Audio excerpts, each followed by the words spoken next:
राम प्रसाद अपने ऑटो में बहुत गुस्से में घर आया था। वो घर आके पार्किंग भी ठीक से नहीं करता है। गाड़ी को दीवार से चिपकाकर लगा के वो उतने ही गुस्से में वहाँ मौजूद एक बेड पे बैठता है। वही दरवाजे के पास उसके लिए इंतजार कर रही उसकी पत्नी रमा देवी ये सब देख, अरे क्या हुआ जी, क्यों इतना गुस्सा? गुस्सा नहीं तो और क्या आएगा, ऐसे वो क्रोध में बात करता है। हाय भगवान, पहले ये तो बताओ कि हुआ क्या, इस गुस्से का कारण क्या है? अरे हर रोज इतना मेहनत करके जो पैसे मैं कमा रहा हूँ वो सब तो पेट्रोल भरवाने में ही जा रहा है। अब मेरे बचत के क्या पैसे रहेंगे और मैं क्या कमाऊंगा? अच्छा, तो बढ़ रहे पेट्रोल रेट्स पे है आपका गुस्सा? मैंने तो कुछ और ही सोच लिया था। अच्छा, तो तुम्हें मेरा वजह छोटा लग रहा है? अब आप अकेले तो नहीं हो ना जो इस मुश्किल से गुजर रहा है। देश के सारे लोग इसी मुश्किल से गुजर रहे हैं। तो क्या मैं गुस्सा नहीं कर सकता हूँ इस बात पे? नहीं, मैं ये कह रही हूँ कि सिर्फ आपके गुस्से से कुछ नहीं होगा। आपके ही तरह अगर सभी को इतना गुस्सा आया, सिर्फ तभी इस मुसीबत का एक हल मिलेगा। अच्छा, तो मैं क्या करूँ वो भी तुम ही बता दो। तो पहले आप इस पेट्रोल रेट्स के बारे में सोचना बंद कीजिए और ये सोचिए कि हर रोज आपके ऑटो चढ़ रहे ग्राहकों को दुगना कैसे बनाएं। मतलब अब मैं क्या करूं? मेरे एक ऑटो को दो में बनाऊं या फिर मेरे ऑटो के पीछे एक और ऑटो लगाऊं? ऐसे पूछता है गुस्से में। इतने में रमा देवी कुछ कहने ही जा रही थी कि राम प्रसाद को ऐसे लगता है कि अचानक उसे कुछ समझ आया और वहाँ से उठकर तुरंत उसके ऑटो के पास जाकर उसे जांचने लगता है। ये देख रमा देवी, क्या हुआ जी, अब फिर से क्या हो गया? ऑटो को ऐसे जांच क्यों रहे हो आप? खा जाओगे क्या उस ऑटो को? अरे नहीं, मैं ऑटो को नहीं खा रहा। अभी मुझे एक अच्छा आइडिया मिला है, बस यही सोच रहा हूँ कि उसको करके कैसे दिखाऊं, ऐसे कहता है। फिर रमा देवी कुछ कहने ही जा रही थी कि राम प्रसाद उसको सुने बिना ऑटो में बैठकर वहाँ से चले जाता है। ये आदमी तो मुझे कभी समझ में नहीं आएगा, ये सोचकर वो अपने काम करने लग जाती है। बहुत देर के बाद राम प्रसाद उसके घर लौटता है। रमा देवी अपने पति राम प्रसाद को और उसके द्वारा लाए गए उस अजीब ऑटो को देखते ही रह जाती है। ये क्या है जी? ऐसे पूछती है आश्चर्यचकित होकर। अब तुम ही तो कह रही थी कुछ देर पहले कि मेरे ग्राहकों को दुगना बनाना चाहिए, तभी मुझे ये विचार आया। मैं एक पुराने ऑटो को लेकर उसके सामने के भाग को काट कर उस भाग को मेरे ऑटो से जोड़ दिया है मैंने। अब मेरे ऑटो बहुत सारे लोग चढ़ेंगे और मुझे ज्यादा पैसे भी मिलेंगे।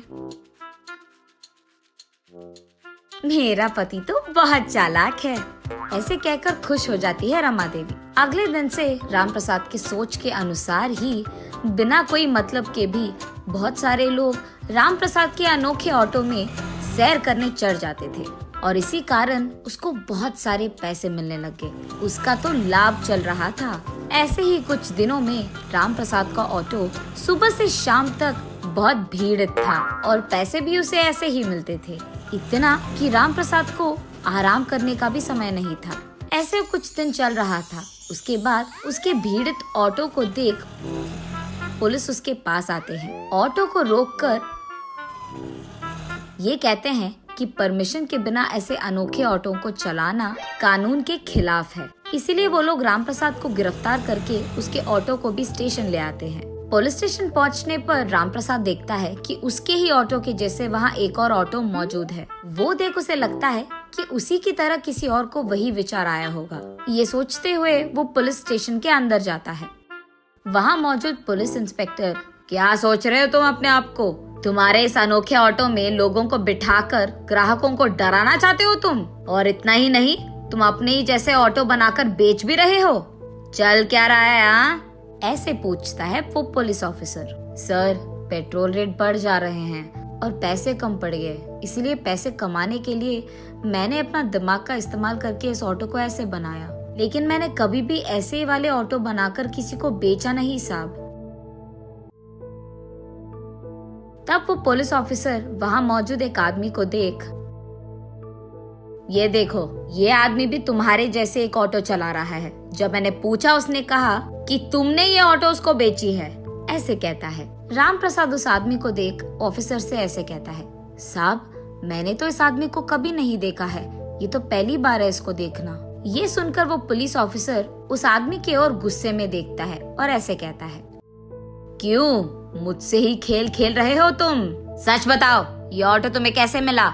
ऐसे उसे जोर से धमका कर पूछता है। डर के मारे वो आदमी, साहब मुझे माफ कर दो साहब, उसका अनोखा ऑटो देख सारे ग्राहक सिर्फ उसी के ऑटो में चढ़ रहे हैं, और क्योंकि वो ज्यादा पैसे कमा रहा है मैंने भी अपने ऑटो को ऐसे बदल दिया साहब।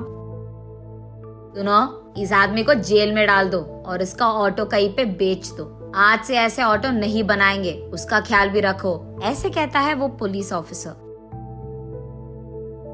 जी साहब। लेकिन साहब, इस आदमी को और उसके ऑटो को क्या करें? अब से ये आदमी हमारे डिपार्टमेंट में ड्राइवर का काम करेगा। उसी ऑटो में वो हर रोज ट्रैफिक रूल्स के बारे में, रोड पे सुरक्षित रहने के बारे में, ट्रैफिक रूल्स के खिलाफ जाने पर क्या क्या होगा, ये सब माइक लगाकर ये सारे शहर के गली गली में घूम कर बोलेगा। सब लोगों को ये अपने ऑटो में घूमते हुए जागरूकता देते रहेगा। ये कहकर वो पुलिस ऑफिसर वहाँ से चले जाता है। ये सुनकर रामप्रसाद, हाँ भगवान का शुक्र है मुझे कोई तो नौकरी मिला, महीने का इतना पैसा भी मिल रहा है मुझे, अब जो है उसमें खुश रहूंगा मैं। ये कहकर वो चुपचाप खुशी में अपने घर चले जाता है।